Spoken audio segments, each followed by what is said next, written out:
गुरु कभी भी लोगों को लगता है गुरु जी के पास इतना है तो गुरु जी हमको क्यों नहीं दे रहे। गुरु नहीं देगा।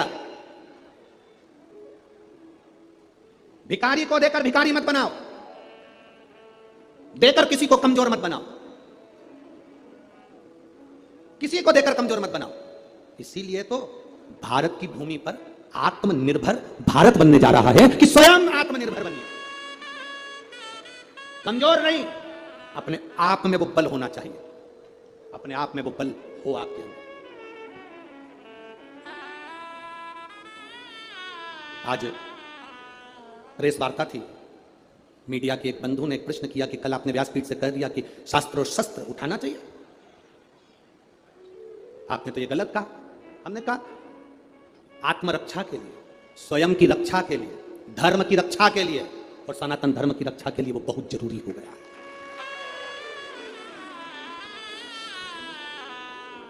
वो कहने लगे आप व्यासपीठ से ऐसी बात करते हो। हम कहते हैं ये व्यासपीठ नहीं है, ये शिव की पीठ है। जब जब जरूरत पड़ी मेरा महादेव सामने आया है। कभी जगत गुरु शंकराचार्य बनकर प्रकट होता है, कभी शिव तत्व के रूप में रुद्र बनकर प्रकट होता है, कभी अवधूतेश्वर बनकर प्रकट होता है, कभी कपालेश्वर बनकर प्रकट होता है। वो शंकर साधारण नहीं। शास्त्र की जरूरत जहां शास्त्र की है वहां शास्त्र की हो, जहां शस्त्र की हो वहां शस्त्र की। क्यों ना दे? आप अपनी भक्ति के बल को तो बढ़ाओ। गुरु अपने हाथ से अपनी झोली में से धन निकालकर 50,000, 1 लाख, 2 लाख, 5,000, 2,000 गुरु कभी नहीं देगा। गुरु आपको अगर धन दे देगा तो फिर गुरु किसी काम का नहीं। गुरु अगर देगा तो ऐसा समान, ऐसी कृपा, ऐसी दृष्टि गुरु दे देता है जिससे जिंदगी में तुझे किसी के आगे हाथ ना फैलाना पड़े। वो गुरु देता, किसी के आगे हाथ ना फैलाना पड़े, वो गुरु कहता है। आज तक इस व्यासपीठ से आपको कभी भभूति दी? अरे बोलो जम के। कोई बेल दी, कोई नारियल दिया, कोई सामान दिया? नहीं। इस व्यासपीठ से केवल एक बात कही कि शंकर के मंदिर जाना, 1 लोटा जल चढ़ाना, उसके दरवाजे जाते रहोगे वो तुमको छोड़ेगा नहीं और तुम्हारी जिंदगी को सार्थक कर देगा। बिना भभूति, बिना बेल, बिना नारियल के भी ये दुनिया के पत्र ये भरे पड़े हुए हैं और इससे दुगने ये नीचे रखे, उससे दुगने ये बिना भभूति के और बिना पत्र, बिना नारियल के और बिना बेल, ये पत्र जिसमें केवल और केवल तुम्हारा भरोसा और तुम्हारा विश्वास और उसके सिवाय कुछ भी नहीं।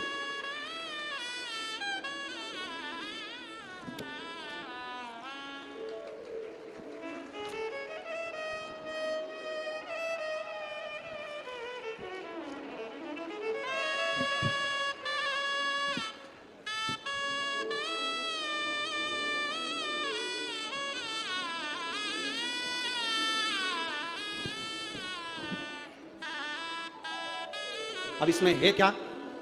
जिसके मन में संशय हो यहां से पूरे पत्र उठा कर ले जाओ, पूरी सभा में बांट दो इस कथा के मंडप में। इसमें मोबाइल नंबर भी है, इसमें एड्रेस भी है और उसका नाम भी है जिसको मेरे बाबा ने बिना भभूति, बिना बेलो, बिना नारियल के प्रदान कर दिया। सब भरा है, मोबाइल नंबर, एड्रेस सब मिलेगा।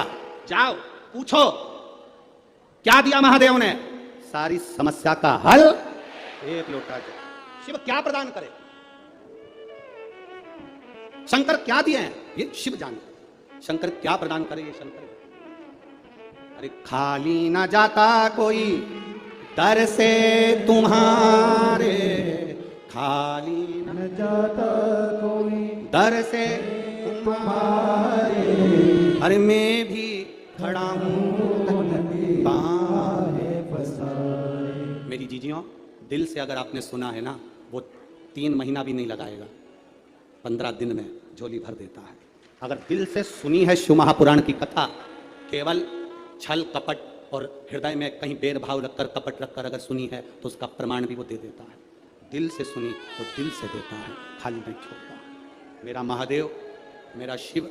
लोग कहते हैं गुरुजी शिव महापुराण में ऐसा क्या है? हम कहते हैं एच चूने से लिखा रहता है तो उसको हेलीपैड कहते हैं। हेलीपैड को देखकर हेलीकॉप्टर उतर जाता है, शिव महापुराण को देखकर मेरा महादेव उतर जाता है। ये वो हेलीपैड है। क्या देगा वो उसके ऊपर। सीहोर वाला महाराज तो कल कथा पूरी कर देगा, 11 बजे कथा विराम कर कर 1 बजे यहाँ से सीहोर के लिए निकल जाएगा महाराज। बर्तन तू पोस्ट से कहे मुझे 14 करोड़ सोने की मुद्रा चाहिए। गुरु परीक्षा लेता है। गुरु परीक्षा की घड़ी में ऐसा सामने आता है कि परीक्षा लेने के लिए तत्पर।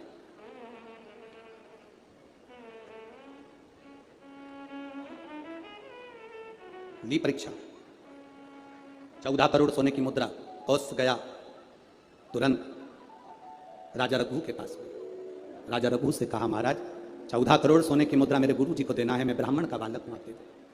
राजा रघु ने कहा, 14 करोड़ सोने की मुद्रा देने के लिए मना नहीं, पर मैंने अभी यज्ञ करा था, उस यज्ञ में मैंने सोने की मुद्रा सब संतों को, ब्राह्मण जन को बांटी है। मेरे पास कितनी मुद्रा नहीं, थोड़ी बहुत निकल जाएगी, 1 करोड़ दे दूंगा, 14 करोड़ कहां से लाऊं? राजा रघु ने कहा, पर ब्राह्मण मेरे दरवाजे से खाली ना जाए, रुकिए, मैं इंद्र पर आक्रमण करता हूं। गुरु गुरु है, इंद्र पर आक्रमण करता हूं। राजा रघु ने इंद्र पर सेना तैयार कर आक्रमण करना प्रारंभ करा। इंद्र का सिंहासन डोलने लगा। इंद्र दौड़ते दौड़ते भगवान ब्रह्मदेव के पास में गए। राजा रघु इंद्र पर आक्रमण कर रहे हैं, इंद्र लोक पर आ रहे हैं, क्या करा जाए? एक बच्चे को 14 करोड़ सोने की मुद्रा चाहिए, गुरु ने मांगी है, इसीलिए लेकर जा रहा है। उसको 14 करोड़ स्वर्ण मुद्रा, हाँ 14 करोड़, हाँ क्या करें? इंद्र से कहा, राजा रघु यहां पर आए स्वर्ण मुद्रा लेने के लिए, आप कुबेर को बुलाओ और कुबेर से कहो कि तू जाकर 14 करोड़ सोने की मुद्रा दे दे। कुबेर को बुलाया। कुबेर शमी का एक पत्ता तोड़ा, शमी का एक पत्ता कुबेर ने तोड़ा और पृथ्वी पर आकर शमी के पत्ते को तोड़कर कोस को दे दिया। कोस, ये शमी का पत्ता ले। कोस ने कहा, मुझे 14 करोड़ स्वर्ण मुद्रा चाहिए, इस पत्ते का क्या करूंगा? 14 करोड़ मुझे स्वर्ण मुद्रा चाहिए, इस पत्ते का क्या करूंगा? अब कुबेर ने जो पत्ता दिया और कोस से कहा कि यह बर्तन तू महर्षि को ले जाकर दे देना, वो महर्षि समझ जाएंगे इस पत्ते में क्या है। बर्तन तू महर्षि के पास में एक शमी का पत्ता ले जाकर कोस ने दिया। कोस ने जैसे ही दिया, बर्तन तूने उस पत्ते को अपने सिर से लगा लिया और जान गया ये मेरे महादेव का शमी का पत्र है। एक पत्ते में 14 करोड़ सोने की मुद्रा का फल होता है। 14 करोड़ सोने की मुद्रा का फल एक शमी के पत्ते में होता है। तुरंत बर्तंतु महर्षि ने शंकर की आराधना कर शिव जी से हाथ जोड़कर प्रार्थना करी, बाबा प्रकट हो। देवादिदेव महादेव प्रकट होकर कहते हैं, बर्तंतु मांगो तुम्हें क्या चाहिए? बर्तंतु कहते हैं, बाबा शरदीय नवरात्रि पूर्ण होने पर जो विजयदशमी आए, उस दशमी के दिन जो एक शमी का पत्र भूलवश भी महादेव को समर्पित कर दे, उसकी जिंदगी में कभी संपदा की कमी ना आए। एक शमी का पत्र, एक शमी का पत्ता 14 करोड़ सोने की मुद्रा से प्रबल हो जाता है। एक शमी का पत्र। आज भी कई जगह पर विजयदशमी के दिन, कई स्थानों पर विजयदशमी के दिन शमी के पत्ते का लेन देन होता है। शमी के यहाँ होता है कि नहीं होता हमको स्मरण नहीं है, महाराष्ट्र में तो, पर कई जगह पर होता है। यहाँ पर भी शमी का जो पत्र होता है, विजयदशमी के दिन लोग देकर उसको प्रणाम करते हैं, माता पिता को नमन करते हैं। क्यों? आप अपने बच्चे हो ना, आपसे पूछेंगे, आपकी औलाद आपसे पूछेगी, आपके आने वाली पीढ़ी आपसे पूछेगी, माँ ये कौन सा नाटक बनाकर रखा है तुम लोगों ने? शमी का पत्ता दे, शमी का पत्ता ले, मिलने जाओ तो शमी का पत्ता क्यों लिया दिया जाता है? बच्चे पूछेंगे। आज की पीढ़ी बहुत प्रश्न करती है, उसको उत्तर देना पड़ेगा कि एक पत्ते में 14 करोड़ स्वर्ण मुद्रा का फल होता है। एक शमी के पत्र में आज के बच्चे जो प्रश्न करेंगे, उसका उत्तर देने के लिए तुम्हें तैयार रहना पड़ेगा। उस उत्तर को तुम्हें देना पड़ेगा कि ये शमी का पत्र विजयदशमी पर क्यों लेन देन किया जाता है, शमी का पत्र क्यों शिव के मंदिर में जाता है, शमी के पत्र की मूलता क्यों होती है, उसको समझाना। एक शमी पत्र में वो फल है। और केवल यही नहीं, शमी के वृक्ष के नीचे, बेलपत्री के वृक्ष के नीचे अगर भूल से भी बच्चा, बूढ़ा, कोई व्यक्ति एक पार्थिव शिवलिंग का निर्माण कर लेता है, भूलवश भी उस पर जल समर्पित कर देता है, भूलवश भी उसके भाव से पुष्प या शमी पत्र या बेलपत्र भी चढ़ा देता है, तो वो इस संसार में कहीं ना कहीं सुख भोगता ही है, उसके जीवन में दुख नहीं। शमी पत्र की मूलता, शमी पत्र की मूलता क्यों कहते हैं? नारी के गर्भ में बच्चा रहे, नारी के गर्भ में संतान रहे। डॉक्टर कह रहे हैं वो संतान विकलांग हो सकती है, डॉक्टर कह रहे हैं कि वो संतान मानसिक विकलांग हो सकती है, डॉक्टर कह रहे हैं वो संतान बेकार हो सकती है। पत्र है, देखिए, ये तो मनी प्लांट का पत्ता है। मनी प्लांट का है कि और काय का है? पत्र।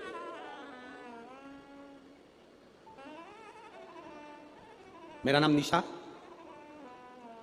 श्रीवास, भवानी नगर, पारड़ी, नागपुर। मोबाइल नंबर ये है। कहीं बैठी हैं? आप ही हैं? हाथ हिलाइए एक बार। गुरुदेव, लिया बच्चे को, लिया लिया। गुरुदेव, शादी 2014 में हुई थी। शादी के बाद कोई संतान का सुख नहीं हुआ।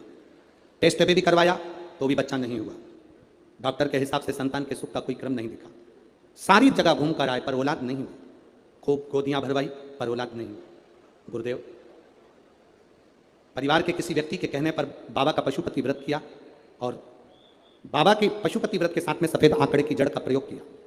बाबा ने कृपा करी। 2014 के बाद पहली बार गर्भ ठहरा। अब 14 से अंदाजा लगाओ, 23 चल रहा है, लगभग 10 वर्ष के करीब में अगर संतान का सुख हो। गुरुदेव, संतान गर्भ नहीं ठहरा, फिर सीहोर गए, बाबा कुबेरेश्वर महादेव को प्रणाम करा, वहाँ का कंकर उठा कर ले आए, उसी को पूजन करते, बाबा से प्रार्थना करते, वापिस से सफ़ेद आंकड़े की जड़ को हमने बदला, फिर बदला। बाबा की कृपा से गर्भ ठहर गया।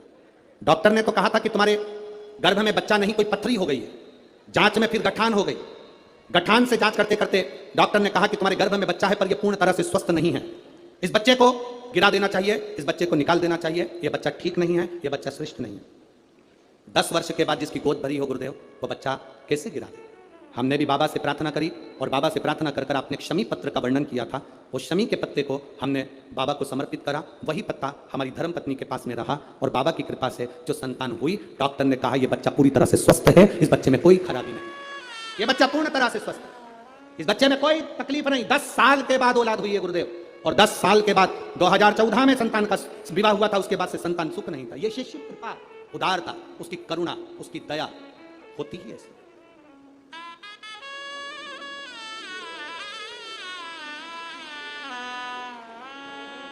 धर्म नहीं होता, सबसे दृढ़ है आपका भरोसा, सबसे दृढ़ है आपका विश्वास, और जब विश्वास पक्का होता है तो मेरा बाबा भी देने में कमी नहीं रखता, देने में कमी नहीं रखता। मेरी जीजियों और कथा मंडप में विराजमान मेरे सारे जीजाओं, एक बात का ध्यान लगा कर बैठना कि तुम्हारा यहाँ 3 घंटा 2.5 घंटा तुमने जो बाबा को दिया है ना, ये तुम्हारा 2.5-3 घंटा कभी टॉकीज को देना वो तुम्हारा व्यर्थ जा सकता है। 2.5-3 घंटा अपने परिवार को देना वो व्यर्थ जा सकता है। 2.5-3 घंटा अपने दोस्त को देना वो व्यर्थ जा सकता है। पर ये तुमने जो 3 घंटा रोज 5 दिन तक कथा सुनी, ये तुम्हारी व्यर्थ नहीं जा सकती, ये तुम्हारे खाते में जाती, खाते ये खाली ना जाएगा। शिव कथा कह रही है महाराज, वर्तंतु ने एक क्षमी पत्र से जीवन का एक आनंद बता दिया। आप भी प्रयास करो, विजयदशमी के दिन एक क्षमी पत्र बाबा देवादिदेव महादेव को समर्पित करो। भगवान शंकर को क्षमी पत्र, बेलपत्र सुख देने वाले,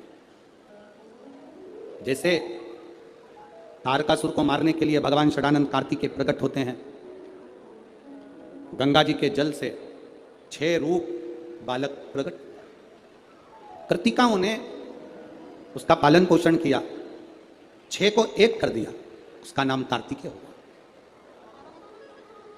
कार्तिकेय बाबा ने तारकासुर का संहार किया, तारकासुर को मारा। एक बात बहुत अच्छे से अपने अंदर उतार कर रखिएगा, शरद पूर्णिमा से लेकर कार्तिक की जो पूर्णिमा है, उस बीच में कार्तिक महीने की जब शिवरात्रि आए या प्रदोष व्रत आए, थोड़ा ध्यान देना। ये उन लोगों के लिए है जो 1 रुपये कमाते हैं, सवाया खर्च होता है, घर में जिनके संपदा जुड़ती नहीं, बीमारियों में पैसा ज़्यादा जाता हो, या कहीं ना कहीं तकलीफें अपनी ज़िंदगी में आती है, उसके लिए शिव आराधना कार्तिक महीने की थोड़ा ध्यान से श्रवण करें। वैसे तो कार्तिक महीने में जो 3 नवंबर से 9 नवंबर तक ब्रज की भूमि में कोसी कला में जो शिव महापुराण की कथा है 2 बजे से 5 बजे तक, उसमें हम वर्णन करेंगे ही गोपेश्वर गोपी शिव महापुराण की कथा में। फिर भी और हमारा निवेदन, जो ब्रज के नजदीक में रहते हैं, ब्रज की भूमि में कार्तिक महीने में पहली बार शिव महापुराण की कथा होने जा रही है। जो ब्रज के नजदीक में रहते हैं वो बड़े भाव से सुनने के लिए अवश्य पता, जो उसके नजदीक में रह रहे हैं, जिनको ब्रज रज में बैठकर सर्वेश्वर भगवान कृष्ण की रज में महेश्वर भगवान शंकर की कथा जिनको सुनना है वो सुनेंगे। कार्तिक के महीने में पूर्णिमा से पूर्णिमा के बीच में जो सोमवार पड़े, प्रदोष पड़े, शिवरात्रि पड़े, प्रयास करना, अगर बहुत कष्ट की जिंदगी चल रही हो तो शिवरात्रि, प्रदोष और जितने सोमवार पड़ रहे हो कार्तिक में 4-5 जो सोमवार पड़े, उसमें एक बेलपत्र अशोक सुंदरी वाली जगह पर और शमी पत्र देवादिदेव महादेव के ऊपर, ये 2 जगह पर अवश्य चढ़ा। एक महीने में जितने सोमवार पड़ जाएं और प्रदोष पड़े और मासिक शिवरात्रि पड़े, उसमें अवश्य चढ़ाए। बेलपत्र कहाँ चढ़ाना है? जम के बोलो जरा। अशोक सुंदरी की जगह पर। और शमी पत्र कहाँ चढ़ाना है? देवाधिदेव महादेव के ऊपर। एक बार चढ़ाकर देखो, आपके जीवन का जो आनंद है, जो अपने हृदय की कामनाएं हैं, अपने हृदय के भाव हैं। कार्तिक का जो महीना है भगवान षडानंद कार्तिकेय जी के लिए मूल है। इस षडानंद कार्तिकेय जी ने जब तारकासुर का संहार किया था, तारकासुर को जब मार दिया था, तो 33 कोटि देवताओं ने षडानंद कार्तिकेय जी को वर प्रदान किया। कार्तिकेय जी को वर प्राप्त हुआ। तो लक्ष्मी जी ने और भगवान नारायण ने षडानंद कार्तिकेय जी से कहा, हे स्कंददेव, हे कार्तिकेय, कार्तिक के महीने में जो दीप दान करता है उसके घर में कभी संपदा की कमी नहीं आती है। कार्तिक महीने के दीप दान की महत्वता जैसे ही लक्ष्मी और नारायण ने कही, तब ब्रह्मदेव प्रकट हुए और देवाधिदेव महादेव प्रकट हुए मां पार्वती के साथ में, और ब्रह्मा जी प्रकट हुए मां ब्रह्माणी के साथ में। उन्होंने वर प्रदान कर दिया। षडानंद कार्तिकेय भूलवश भी अगर कोई बेलपत्र और शमी पत्र दोनों एक साथ आपकी बहन अशोक सुंदरी और आपके पिता देवाधिदेव महादेव को शमी पत्र जो समर्पित कर देगा, षडानंद कार्तिकेय इस कार्तिक के महीने में देवाधिदेव महादेव कहते हैं उसके यहां कुबेर का भंडार शिव भर देते हैं। एक शमी पत्र, फिर समझिएगा, ये जो बेलपत्र है ये आप समर्पित करेंगे अशोक सुंदरी वाली जगह पर। कहां समर्पित करेंगे? अशोक सुंदरी की जगह। और शमी पत्र आप समर्पित करेंगे देवाधिदेव महादेव के ऊपर। बस इसमें एक चीज का स्मरण अपने को करना है, जब अपन अशोक सुंदरी की जगह पर बेलपत्र चढ़ाएंगे तो ये डंडी का जो मुख है ये महादेव के जो खाली स्थान है, खाली वाली जगह, उसी ओर होगा। शमी पत्र की जो डंडी का मुख है इसी की और जिस ओर तुमने बेलपत्र चढ़ाया है उसी ओर शमी पत्र की भी डंडी का मुख उसी ओर होगा। जहां पर आप बेलपत्र की डंडी का मुख रख रहे हैं उसी ओर शमी पत्र की डंडी का भी मुख उसी ओर होगा। तो देवाधिदेव महादेव भगवान शंकर, मां जगत जननी जगदम्बा श्री ब्रह्मदेव ब्रह्माणी षडानंद कार्तिकेय को वर प्रदान कर दे। समय आता है, आगे वर्णन आया, तारकासुर के 3 पुत्र हैं, तारकाक्ष, विदुमाली, कमलाक्ष। और ये तीनों पुत्र हैं, ये बड़े विकराल, बड़े प्रबल। इनको मालूम पड़ा कि हमारे पिताजी शांत हो गए, तो पिता के शांत होने का इन्होंने बदला नहीं लिया। इन्होंने भगवान ब्रह्मा जी की तपस्या करी, तब कर ब्रह्मा जी से वर मांगा, वर दीजिए। ब्रह्मदेव ने कहा क्या वर चाहिए? हमारे प्राण ना छूटे। ब्रह्मा जी ने कहा यह हो नहीं सकता कि तुम्हारे प्राण नहीं छूटेंगे, मरना तो पड़े, प्राण तो छूटेंगे, तो हमें वर दो। हम तीनों मरे तो एक साथ मरे। 3 पुरियों का निर्माण कर दीजिए जिन पुरियों में हम निवास करें। 3 पुरियों का निर्माण करा, तीनों में जाकर तारकाक्ष, विदुमाली, कमलाक्ष की तीनों निवास करें। तीनों ने निवास किया। जब तीनों निवास करने लगे, सोने की पुरी, तांबे की पुरी, लोहे की पुरी। पुरी का मतलब होता है क्षेत्र जिसके अंतर्गत वो रह रहा है। तीनों ने सुंदर सुंदर महल का निर्माण किया, तीनों। और सुंदर महल का निर्माण कर तीनों जब रहने लगे, हाहाकार मच गया। तीनों ने विचार कर लिया कि अपन तीनों कभी नहीं मिलेंगे एक जगह पर, कभी एकत्रित नहीं होंगे। ये हमको सीखने की बात है।